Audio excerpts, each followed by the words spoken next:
नमस्कार दोस्तों, मैं आप सभी का चिर परिचित दोस्त उपस्थित हूँ आप सभी के लिए कुछ एक बेहद ही महत्वपूर्ण जानकारियों को लेकर के।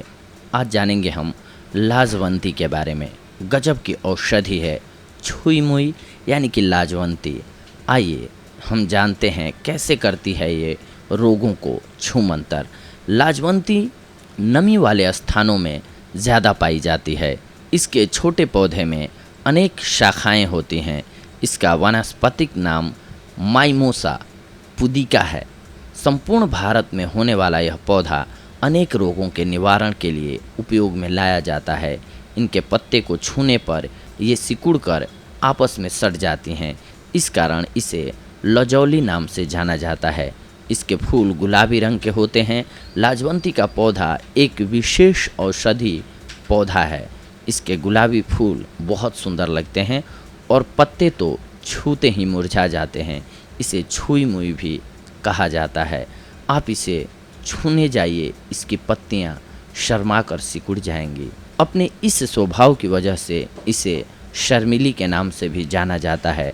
यह पौधा आदिवासी अंचलों में हर्बल नुस्खों के तौर पर अनेक रोगों के निवारण के लिए उपयोग में लाया जाता है। आइए आज हम इसके औषधीय उपयोग के बारे में जानते हैं। पातालकोट के आदिवासियों के अनुसार छुई मुई की जड़ और पत्तों का चूर्ण दूध में मिलाकर 2 बार देने से बवासीर और भगंदर रोग ठीक होता है।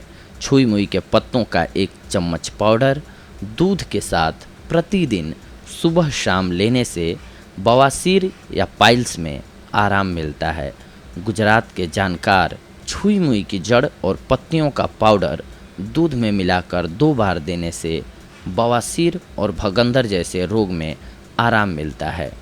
डांग में आदिवासी पत्तियों के रस को बवासीर के घाव पर सीधे लेपित करने की बात करते हैं।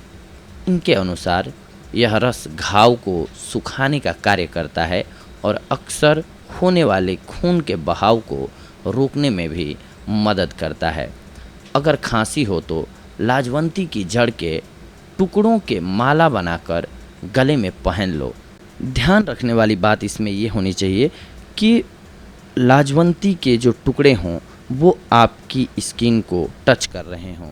बस इतने भर से गला ठीक हो जाता है। इसके अलावा इसकी जड़ घिस कर शहद में मिलाएं।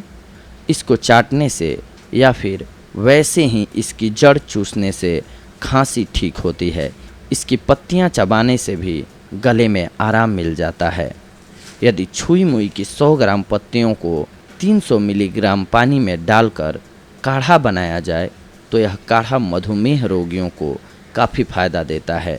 छुई मुई और अश्वगंधा की जड़ों को समान मात्रा में लेकर पीस लिया जाए और तैयार लेप को ढीले स्तनों पर हल्के हल्के मालिश किया जाए तो स्तनों का ढीलापन दूर होता है। स्तन में गांठ या कैंसर की संभावना हो तो लाजवंती की जड़ और अश्वगंधा की जड़ घिसकर लगाना चाहिए। छुई मुई की जड़ों का चूर्ण 3 ग्राम दही के साथ खूनी दस्त से ग्रस्त रोगी को खिलाने से दस्त जल्दी बंद हो जाते हैं। वैसे डांगी आदिवासी मानते हैं कि जड़ों का पानी में तैयार काढ़ा भी खूनी दस्त को रोकने में कारगर होता है। छुई मुई की पत्तियों और जड़ों में एंटीमाइक्रोबियल, एंटीवायरल और एंटीफंगल गुण होते हैं जिनकी पुष्टि आधुनिक वैज्ञानिक भी करता है। और मज़े की बात ये भी है कि आदिवासी अंचलों में हर्बल जानकार आज भी त्वचा संक्रमण होने पर इसकी पत्तियों के रस को दिन में 3 से 4 बार लगाने की सलाह देते हैं।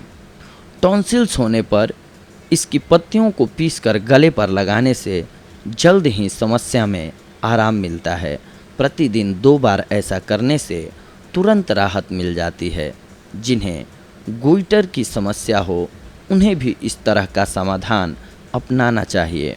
डांग गुजरात में आदिवासियों के अनुसार 3 से 4 इलायची, छुई मुई की जड़ें 2 ग्राम, सेमल की छाल 3 ग्राम, इन सबको आपस में मिलाकर कुचल लिया जाए और इसे 1 गिलास दूध में मिलाकर प्रतिदिन रात को सोने से पहले पिया जाए तो यह नपुंसकता को दूर कर देती है। बहुत ही कारगर दवा है ये। नपुंसकता को दूर करने के लिए। हृदय या किडनी बढ़ गई हो तो उन्हें श्रिंक करना है तो इस पौधे को पूरा सुखाकर इसके पांचों अंगों फूल, पत्ते, छाल, बीज और जड़ इन सब का 5 ग्राम 400 ग्राम पानी में उबाल लें। जब यह 1/4 रह जाए तो सवेरे इसे खाली पेट आप पी लें, आपको लाभ होगा। लाजवंती के पत्तों को पानी में पीसकर नाभि के निचले हिस्से में लेप करने से पेशाब का अधिक आना बंद हो जाता है। पत्तियों के रस की 4 चम्मच मात्रा दिन में 1 बार लेने से भी फायदा होता है। यह पौधा बहुत ही गुणवान है और बहुत ही विनम्र भी, तभी तो इतना शर्माता है। आप भी इसे लजाते हुए देख सकते हैं।